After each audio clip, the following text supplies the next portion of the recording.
अस्सलामुअलैकुम दोस्तों, आज हमारे साथ एक ऐसे भाई मौजूद हैं जो पहले गैर मुस्लिम थे। अल्हम्दुलिल्लाह कलमा पढ़कर अब मुसलमान हो चुके हैं। और ये ऐसे वैसे गैर मुस्लिम नहीं थे, बल्कि ईसाई धर्म के अंदर पादरी थे और मुसलमानों को चैलेंज किया करते थे कि आओ तुम अपना कुरान दिखाओ, हम अपनी बाइबिल दिखाते हैं और जो सही होगा वो सही रास्ता अपना लेगा। यानी मुसलमानों को ईसाई धर्म में लाने के लिए मेहनत किया करते थे कि किसी तरह से मुसलमानों को ईसाई धर्म में लाया जाए। तो फिलहाल ज्यादा बात नहीं करेंगे, भाई से बात करेंगे। ये अपनी जिंदगी की कहानी आपको बताने के लिए आए हैं कि आखिर क्यों ये इस्लाम लेकर के आए, क्यों ये मुसलमान बने और मुसलमान बनने के पीछे की मेन वजह क्या थी। ये 3-4 चीजों पर फोकस करके आपको बताएंगे। एक बात इनके बारे में और बता दूं, फिर भाई को सुनेंगे कि जिस समय ये ईसाई थे तो ईसाई होने पर ये इतने ज्यादा कॉन्फिडेंस में थे कि बड़े बड़े मुसलमानों को चैलेंज किया करते थे हर रोज। ये दिल से ये चाहते थे कि मुसलमान मेरे साथ में जो है बहस करें, अपना वो दिखाएं, मैं अपने बाइबिल का दिखाऊं और किसी भी तरह से किसी भी मुसलमान को मैं ईसाई धर्म में लेकर के आऊं। इस तरह की तमाम चीजें ये किया करते थे। फिलहाल भाई से सुनते हैं इनकी जिंदगी की पूरी कहानी, उसके बाद मैं आपको इनके बारे में कुछ और बताऊंगा। मेरा नाम खलील मीक है। मैं डैलस टेक्सास से हूँ। मैं एक ईसाई परिवार में पला बढ़ा और मैं एक बैप्टिस्ट प्रचारक बनना चाहता था। कई धर्मों को पढ़ने के बाद मैंने 1989 में इस्लाम कबूल किया। तो 34 साल पहले मैं एक प्राउड मुस्लिम बन गया। मैं मुस्लिम लीगल फंड ऑफ अमेरिका का फाउंडर भी हूँ, जो अमेरिका में एक राष्ट्रीय चैरिटी है जो इमिग्रेशन, सिविल और क्रिमिनल मामलों में मुसलमानों की मदद करती है। आस्था के मामले में आपकी जिंदगी कैसी थी? आप किस पर यकीन रखते? मैं एक बैप्टिस्ट ईसाई था। मुझे यकीन था कि ईसा मसीह मेरे रक्षक थे और उनसे जुड़ी हर बात पर मेरा यकीन था। तो आप एक धार्मिक परिवार से आते हैं, आपकी आस्था कैसी थी? हाँ, एक ईसाई परिवार में पले बड़े होने के कारण मेरी माँ, भाई, बहन और मैं, हम सब संडे को चर्च जाते थे और हम गर्मियों में वेकेशन बाइबल स्कूल जाते थे। और एक बार बाहर से एक पादरी हमारे चर्च में आए थे जिन्होंने जहन्नुम के बारे में एक प्रेजेंटेशन दी। वो एक वीडियो था जिसे उन्होंने हमारे देखने के लिए एक बड़ी स्क्रीन पर चलाया और उन्होंने लोगों की नकल उतारी जब लोग मरते हैं और फिर फरिश्ते आते हैं और उन्हें जन्नत या जहन्नुम ले जाते हैं और फिर हमें दिखाया गया कि जहन्नुम में क्या होता है। तो मैं उस वक्त 6 या 7 साल का था। उस वक्त मैं दूसरी या तीसरी क्लास में था और उस चीज ने मुझे बहुत डरा दिया था। तो मैं उसी रात ईसाई बन गया और फिर मैं अपने पूरे मोहल्ले में गया और सभी बच्चों और परिवारों को बुलाया ताकि वो अगले दिन आकर इसे फिर से देख सकें। मेरे लिए ये बहुत जज्बाती पल था। और फिर जैसे जैसे मैं बड़ा हुआ ये सिर्फ संडे की बात बनकर रह गई। और फिर जब मैं कॉलेज गया तो मैंने कॉलेज में अपने धर्म का पालन नहीं किया। मेरी सगी माँ की एक कार एक्सीडेंट में मौत हो गई थी जब मैं 1.5 साल का था। लेकिन उनकी मौत की वजह से मेरे पिता को एक इंश्योरेंस सेटलमेंट मिला और हम बच्चों को मुझे इंश्योरेंस का पैसा मिला। वो एक फंड में रखा था जो बढ़ता रहा जब तक कि मैं 18 साल का नहीं हो गया और फिर वो सारा पैसा मुझे एक साथ दे दिया गया। तो जब मैं 18 साल का हुआ मेरे पास पैसा था, आजादी थी, लेकिन मैंने कॉलेज में बहुत पार्टियां की, मैंने वहाँ बहुत मजा किया। लेकिन जब मेरा आखिरी साल आया, जिस साल मैं ग्रेजुएट होने वाला था, मुझे लगने लगा कि मैं जो कुछ भी कर रहा था वो बिल्कुल गलत था और मेरी परवरिश इससे कहीं बेहतर हुई थी। तो मैंने तय किया कि ये एक तरह का एहसास था, मुझे अपनी धार्मिक जड़ों की तरफ वापस लौटना चाहिए। उसी समय मैंने तय किया कि मुझे एक बैप्टिस्ट प्रचारक बनना है। तो मैंने अपनी डिग्री पूरी की और उसी के हिसाब से प्लानिंग की। तो फिर इस्लाम की तरफ आपका सफर कैसे शुरू हुआ? क्या आप हमें उन दिनों में ले जा सकते हैं? खैर, इस्लाम की तरफ मेरा सफर कॉलेज के मेरे आखिरी साल में तब शुरू हुआ जब मैंने तय किया कि मैं एक बैप्टिस्ट प्रचारक बनना चाहता हूँ। मैंने तय किया कि मैं कॉलेज छोड़कर सेमिनरी नहीं जाऊंगा, बल्कि अपनी डिग्री पूरी करूंगा और फिर सेमिनरी जाऊंगा। तो मेरी पढ़ाई पूरी होने में 1 साल बाकी था और मेरे जोश की वजह से मैंने अपने सभी दोस्तों, साथियों जिससे भी मैं मिलता था उनसे धार्मिक बातें करना शुरू कर दिया ताकि मैं ये समझ सकूं कि मैं लोगों को बचाने का अभ्यास कैसे कर सकता हूं। पूरा मकसद यही था कि उन्हें ईसाई धर्म में लाया जाए। तो मैं दूसरे धर्मों के लोगों से कैसे जुड़ूंगा और उन्हें ईसाई धर्म के लिए कैसे राजी कर पाऊंगा। तो एक शौक के तौर पर मैंने यही किया। मेरा आखिरी साल बस लोगों से ये पूछने में गुजरा कि आप किस पर यकीन रखते हैं और क्यों, और मैं उनकी बात सुनता था और फिर मेरी दोस्ती एक मुसलमान से हुई। मेरी उससे पहले भी दोस्ती थी, लेकिन मैंने कभी धर्म के बारे में बात नहीं की थी। तो अब मैंने उससे पूछा, तुम किस पर यकीन रखते हो? और उसने कहा, मैं मुसलमान हूँ। और 80 के दशक में जब मैं कॉलेज में था, मुझे ये भी नहीं पता था कि इसका असल में मतलब क्या है। बस ये क्या है, क्या ये कोई कल्ट है या कोई धर्म है? मैं यही सोच रहा था। उसने कहा मैं मुसलमान हूँ और उसने मुझे बताना शुरू किया कि उसकी आस्था क्या है। और कुछ मिनटों के बाद भी मैं सुन रह गया था, लेकिन मैं अपने मन में सोच रहा था, तुम मुझे एक कंफ्यूज ईसाई लग रहे हो। मुझे नहीं पता कि इस्लाम या मुसलमान क्या है, लेकिन तुम बहुत करीब हो। तुम लगभग समझ ही गए हो। तुम बहुत बस इतने करीब हो, समझे? तो मैंने सोचा, चलो सेमिनरी जाने से पहले मैं किसी को ईसाई बना ही लेता हूँ। ठीक है, मैंने अपने मुस्लिम दोस्त को ईसाई बनाने की कोशिश की और उससे धर्म पर बात करने में बहुत अच्छा लगता था। नहीं, वो इससे कभी नहीं थकता था, लेकिन उसने कभी बहस नहीं की, उसने कभी कंपेयर नहीं किया। मैं उसे यीशु के बारे में बताने की कोशिश कर रहा था कि ऐसा क्यों है, और वो बस यही सोच रहा था कि मैं कितना अच्छा हूँ और ऐसी बातें करना कितना शानदार है। लेकिन जब हम वहां से जाते और अगली बार जब मैं उससे मिलता, वो मुझे एक ब्रोशर, एक पैम्फलेट, ऐसा कुछ देता जो हमारे चर्चा किए गए टॉपिक पर एक तुलनात्मक धार्मिक बातचीत की तरह था। और आखिरकार मुझे कई पैम्फलेट मिले। मुझे जो पैम्फलेट मिले थे उनमें से एक था, क्या बाइबल खुदा का कलाम है? और इसमें अहमद दीदात बाइबल के इतिहास की तरफ इशारा कर रहे थे और वो बस यही सवाल पूछ रहे थे, क्या ये किताब खुदा का कलाम है? और वो किताब में अपना विश्लेषण करते हैं। लेकिन परेशानी ये थी कि मुझे 100% यकीन था कि बाइबल सच है। मैं इसे पढ़ते हुए, इसको समझते हुए, चर्च में हिस्सा लेते हुए बड़ा हुआ था, लेकिन मैंने कभी बाइबल के इतिहास को नहीं पढ़ा था। हमें यह किताब कैसे मिली, इसके हर चैप्टर पर नाम लिखे हैं, तो मैं बस यही मान रहा हूँ कि इन लोगों ने इसे लिखा और उन्होंने इस सब को मिलाकर एक किताब बना दी है ना। तो ये बस गुजरे हुए वक्त के लोग हैं जिन्हें खुदा ने वो लिखने के लिए प्रेरित किया जो उन पर नाजिल हुआ। लेकिन मैंने कहा इससे कुछ भी साबित नहीं होने वाला, तो मुझे बाइबल के इतिहास को जानने की जरूरत है ताकि मैं इसके अथॉरिटी को साबित कर सकूं, किसी संदेहवादी या किसी को भी। मैंने कहा मैं खुद को इसी काम के लिए समर्पित करूंगा।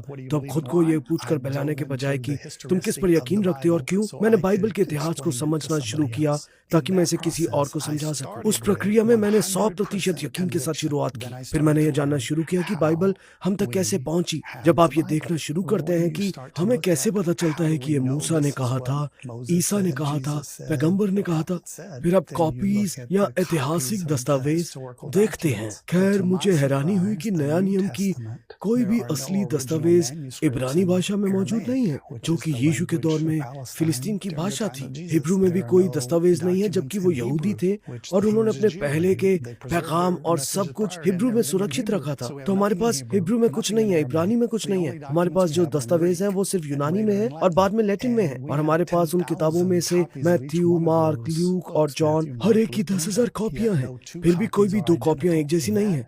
इस बात पर यकीन किया और इसे समझाया जा सकता है, लेकिन मेरी राय में ये बहुत पुख्ता सबूत नहीं था। कुछ के लिए होगा। हालांकि जब आप पढ़ते हैं तो आप सीखते हैं कि दूसरी किताबें भी थीं जो उतनी ही पुरानी थी, उतनी ही प्रामाणिक लगती थी, जिन्हें बाइबल में शामिल नहीं किया गया था। दरअसल एक कैथोलिक बाइबल है और एक प्रोटेस्टेंट बाइबल है जो कि अलग है। दूसरे लफ्जों में 2000 साल की ईसाई आस्था, और बाइबल में ऐसे लेखक भी हैं जो आज भी अनजान हैं। और जैसे जैसे मैं बाइबल का इतिहास सीख रहा था ताकि मैं दूसरों को इसकी प्रामाणिकता साबित कर सकूं, मुझे फिक्र होने लगी कि मैं वो सीख रहा हूं जो मैं नहीं जानता था। और मेरा जो पुख्ता यकीन था, मैं जितना सीखता गया उतना ही शंकाग्रस्त होता गया। ये सिलसिला तब तक चलता रहा जब तक मैं उस मुकाम पर नहीं पहुंच गया जहां मैं इस बात से परेशान था कि इसमें कोई सुधार नहीं आ रहा है। मैं जितना आगे बढ़ता हूं ये उतना ही बदतर होता जाता है। एक तरह से पलटवार करने की नीयत से मैंने अपने मुस्लिम दोस्त से पूछा, मैंने उससे पूछा मुझे कुरान के बारे में बताओ, इसका इतिहास क्या है। तो उसने किताब लाई जिसमें पैगंबर की जीवनी है, मतलब कुरान का एक तरह का ऐतिहासिक परिदृश्य, बहुत ही आसान। और मैंने वो लिया और फिर पढ़ा कि इस्लामी दस्तावेज कुरान के बारे में क्या कहते हैं, और इस नतीजे पर पहुंचना बहुत आसान था कि इसका इतिहास बिल्कुल अलग है। कुरान अरबी में है, ये पैगंबर की ज़बान में है, इसे पैगंबर के दौर से जोड़ा जा सकता है, इसे उसी वक्त से लिखा और हिफ्ज किया गया है जब से पैगंबर का दौर था। तो इसका इतिहास बहुत आसान है ना। इससे इसका एक भी लफ्ज सच साबित नहीं होता, लेकिन ये इसे प्रामाणिक जरूर बनाता है। तो चूंकि दोनों किताबें बहुत अलग थी और कुरान में बाइबल जैसे मसले नहीं थे, मैं यही कहूँगा मैं और भी ज्यादा परेशान हो गया। मुझे लगा मतलब इससे कोई मदद नहीं मिल रही है। मैं उम्मीद कर रहा था कि हर धर्म के साथ यही मसला है और मैं बस आगे बढ़ सकता हूँ। लेकिन इससे बात नहीं बनी और इसलिए जैसे जैसे मैंने दिदात के और पैम्फलेट पढ़े, उनमें से एक था बाइबल में मोहम्मद। ये बस एक छोटा सा पैम्फलेट था जिसमें लिखा था बाइबल में मोहम्मद का जिक्र है, आप उन पर यकीन क्यों नहीं करते। मैं सोच रहा था, मैं जिंदगी भर चर्च गया हूँ, मैंने लोगों से बात की है, लोगों को सुना है, मैंने एक बार भी कहीं उनका नाम नहीं सुना, ना कुछ अच्छा ना कुछ बुरा, किसी भी विषय पर कभी भी उनका जिक्र नहीं आया। मुझे इस बाइबल में वो कहीं नजर नहीं आते। तो अब मेरे अंदर मुकाबला करने का एक जज्बा था, दिदात से, उनकी किताबों से बहस करने का। उन्होंने मुझे चुनौती दी थी। तो अगर आप चाहते हैं कि कोई ईसाई ये साबित करे कि ईसा मसीह वही है जो वो कहते हैं, तो वो ओल्ड टेस्टामेंट का हवाला देंगे और कहेंगे देखिए उनका जिक्र यहाँ है, एक पैगंबर आएगा जो ये करेगा, वो इस इलाके से आएगा, वो ये करेगा, वो करेगा। मेरा मतलब है, और वो उन बातों पर पूरा उतरते हैं, है ना? तो आप उन्हें कैसे ठुकरा सकते हैं? लेकिन ओल्ड टेस्टामेंट में कभी भी यीशु का नाम नहीं है, यीशु के नाम का कोई जिक्र नहीं है। और हर बार जब मैंने दोनों की तुलना की तो मैंने खुद को ईसाइयों की बातों के मुकाबले में दिदात की बातों से ज्यादा सहमत पाया।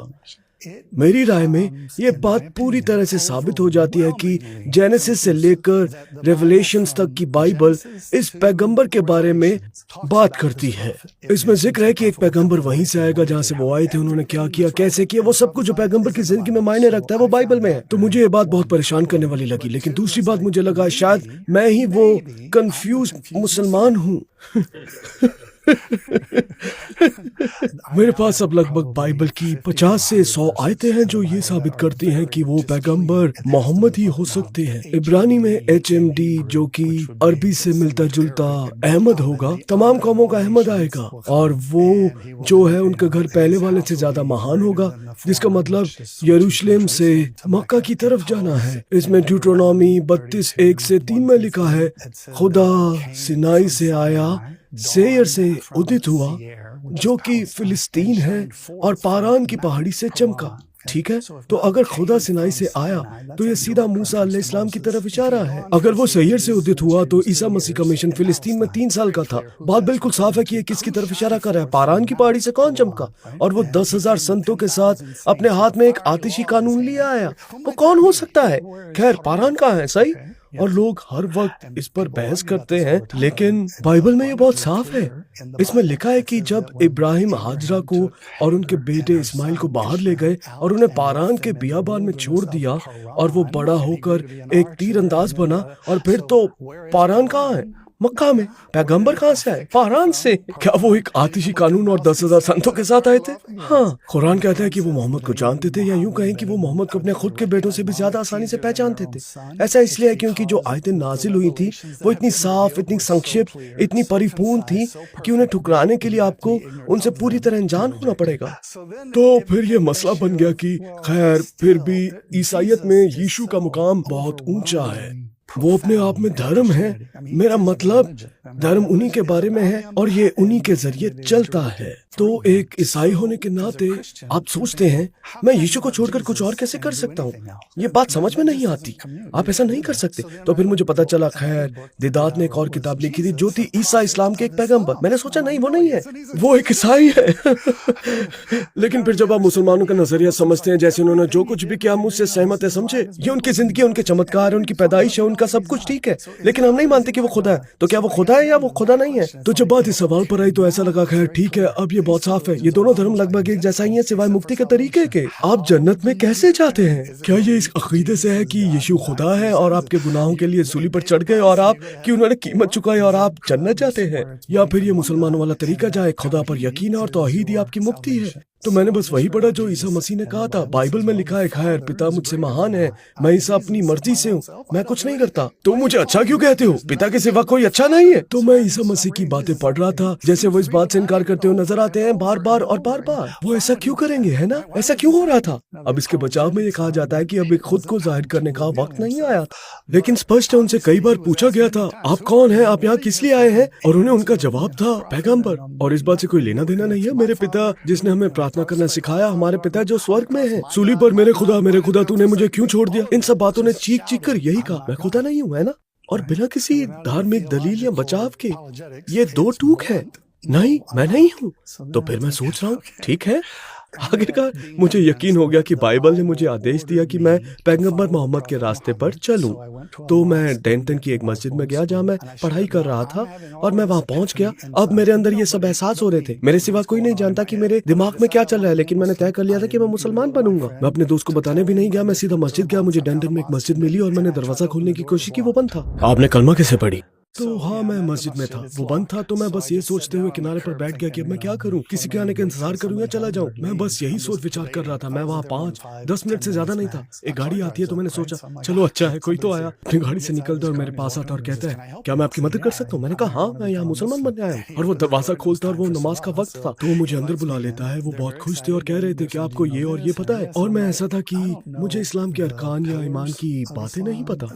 मुझे बस इतना पता है कि मैं जो समझता हूँ इन दोनों धर्मों के बारे में वो ये है कि ये मुक्ति के अलावा बिल्कुल एक जैसे हैं, या तो ट्रिनिटी या तौहीद। मुझे यकीन है कि तौहीद सही है, इसलिए मैं यहाँ हूँ। मैं कलमा पढ़कर मुसलमान होना चाहता हूँ। फिर मैंने अपनी शहादत ली। उन्होंने मुझे एक किताब देकर विदा किया जिसका नाम था द हलाल एंड द हराम, उसका एक अंग्रेजी तर्जुमा।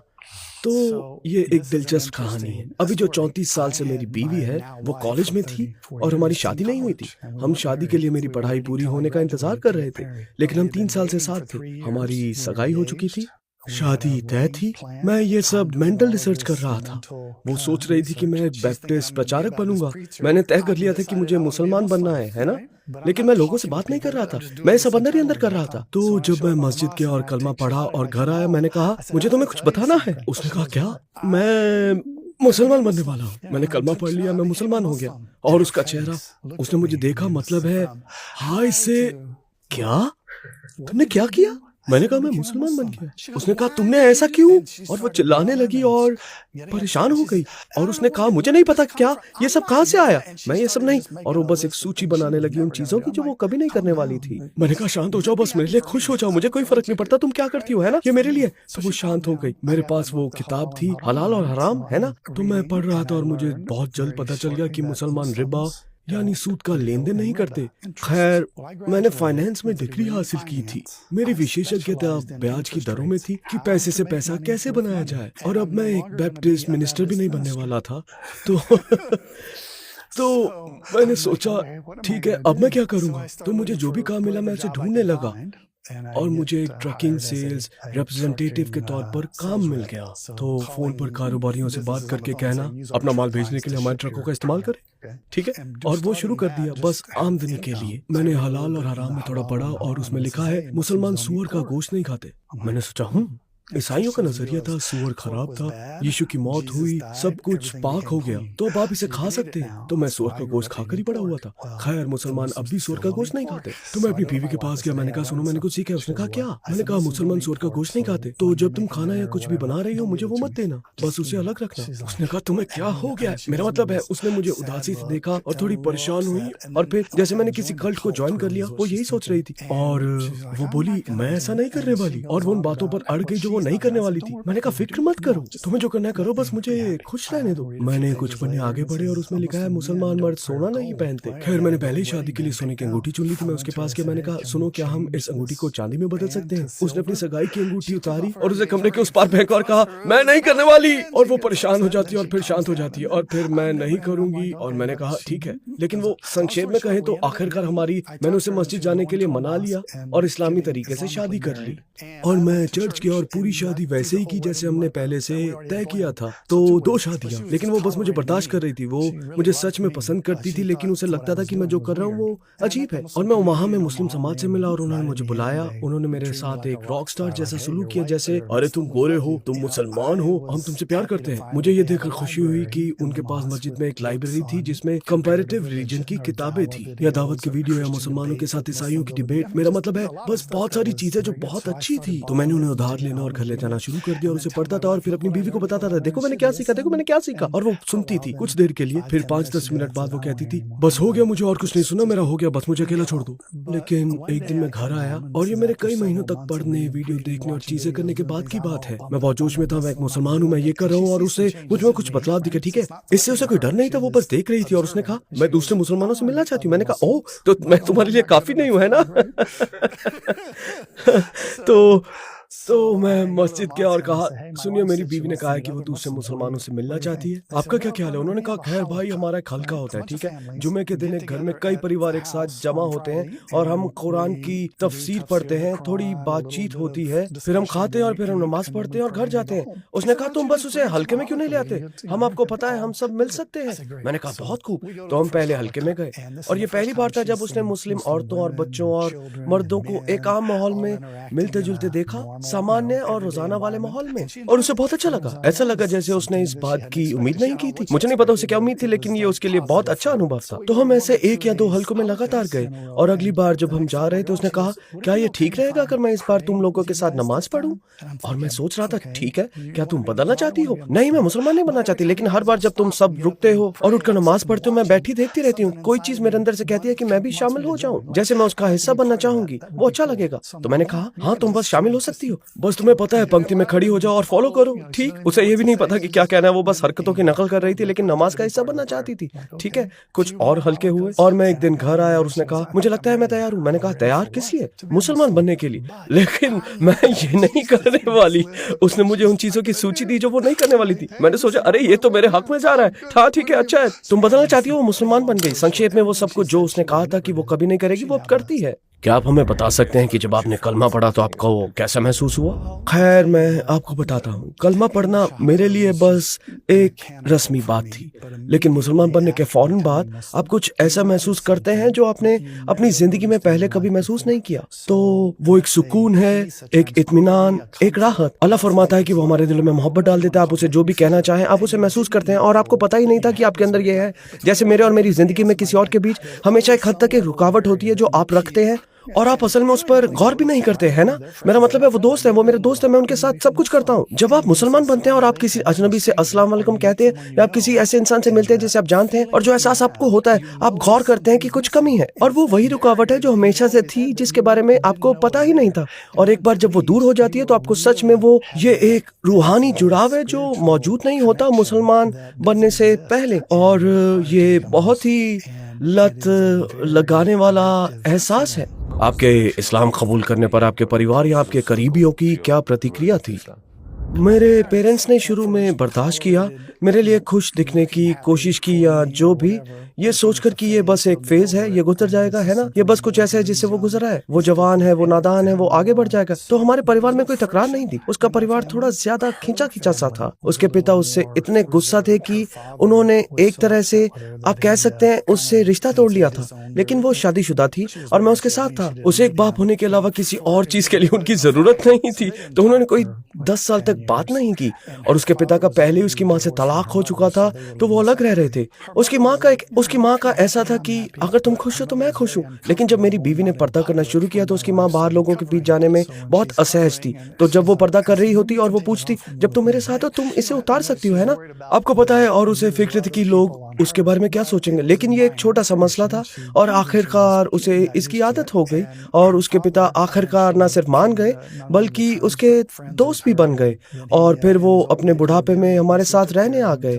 हमने उनके इंतकाल तक उनकी देखभाल की, तो उनका रिश्ता एक बहुत ही बेहतरीन मुकाम पर खत्म हुआ। शुरू में ये थोड़ा अजीब था, लेकिन मैंने डरावनी कहानियां सुनी हैं, तो मैं खुशनसीब था, हम खुशनसीब थे। और पैगंबर अलैहिस्सलाम के बारे में क्या ख्याल है? आप उनकी किस बात से सबसे ज्यादा प्रभावित हुए? मुझे पैगंबर की जो बात पसंद आती है वो ये है कि उन्होंने हर उस मसले का सामना किया जिसका सामना हम आज करते हैं, चाहे वो मीडिया हो या बदसलूकी या हिंसा या अपने ही परिवार, अपने ही समाज के साथ मतभेद। हमारी अमेरिकी परंपरा में सुपर हीरोज होते हैं ना, हर वो सुपर हीरो जिसकी आप कल्पना कर सकते हैं। खैर, आपके पास सुपर हीरोज होने की वजह यह है कि लोग एक दूसरे की कमियां देखते हैं ना, और हम में से किसी के पास भी वो सुपर हीरो वाली खूबियां नहीं है। तो अगर हम चीजें ठीक कर पाते तो हम एक सुपर हीरो को बुलाते जो बीच बचाव करता और चीजें ठीक कर देता। खैर, जब आप ये समझते हैं कि रेगिस्तान में एक इंसान पर घोर अज्ञानता के दौर में वही नाजिल हुई और हिंसा और हर वो चीज जिसके बारे में आप सोच सकते हैं, और कैसे ये एक इंसान से शुरू होकर इतने कम वक्त में पूरी दुनिया में फैल गई, अपने अपने साथियों और अपने मानने वालों के जरिए बदलाव लाने वाला सुपर हीरो किसी ख्याली या फर्जी किरदार से कहीं ज्यादा प्रभावित करता है। तो आप एक तरह से अपने हीरोज की जगह असली इंसानों को दे देते हैं। अंत में दर्शकों में कोई ऐसा है जो अभी हमें देख रहे हैं उनमें से जिसका दिल इस्लाम की तरफ झुक रहा है लेकिन अपने रिश्तेदारों या अपने करीबियों की प्रतिक्रिया से डरता है। आप ऐसे इंसान से क्या कहना चाहेंगे? क्या मैं अपना जवाब पढ़कर सुना सकता हूँ? मैंने एक पल के लिए इस बारे में सोचा और कयामत के दिन जब वो अपने रब या अपने खालिक के सामने अकेले खड़े होंगे उनकी कोई मदद नहीं करेगा। ईमान एक व्यक्तिगत फैसला है जिसका सामना हर किसी को करना होगा। तो दोस्तों वीडियो देखा आपने, इस वीडियो को देखकर यकीनन आपका ईमान ताजा हो गया होगा। यकीनन आपको ऐसा महसूस हो रहा होगा कि वाकई अल्लाह जिसे अपनी तरफ खींचना चाहता है खींच ही लेता है। जैसे कि मैंने शुरू में आपको बताया था और ये वीडियो के अंदर भी बता रहे हैं कि ईसाई धर्म के अंदर ये पादरी थे और पादरी होने के बाद क्या करता है, वो व्यक्ति लोगों को चर्च की तरफ बुलाता है, उनको सिखाता है कि कैसे क्या है। लेकिन उसके बावजूद जब एक पादरी को ही ये कॉन्फिडेंस नहीं रहता कि मैं जो कर रहा हूं क्या वो सही है, अल्लाह का तसव्वुर करना माज़ा अल्लाह अस्तगफिरुल्लाह कि ईसा अलैहिस्सलाम अल्लाह है, ये बहुत ज्यादा गलत है। और जब सही चीजों की तरफ इंसान खोज करता है तो अल्लाह उसे सही रास्ता दिखा देता है। फिलहाल दोस्तों मैं आपको बस यही बताना चाहता हूं कि अगर आप सही रास्ते की खोज में हैं, आप गैर मुस्लिम हैं या मुसलमान हैं, गैर मुस्लिम भाइयों के लिए स्पेशल तौर पर यह कहना चाहता हूं, जैसे हर वीडियो में कहता हूं कि अगर आपको इस्लाम के प्रति कोई गलत चीज बताता है तो उस पर यकीन मत करो, बल्कि गूगल का और इंटरनेट का सहारा लो और ये जानने की कोशिश करो कि इस्लाम में वाकई ये चीज बताई गई है जो सामने वाला व्यक्ति हमें बता रहा है। आप इंटरनेट के माध्यम से हर एक चीज की इंफॉर्मेशन निकाल सकते हैं और किसी के भी बहकावे में या बरगलाने में नहीं आए। अगर आपको ये वीडियो पसंद आई हो तो हमारे चैनल को सब्सक्राइब करके बेल आइकन पर ऑल का बटन सेलेक्ट करें। मिलते हैं अगली वीडियो में, तब तक अपने भाई को इजाजत दीजिए। खुदा हाफिज, जय हिंद, जय भारत।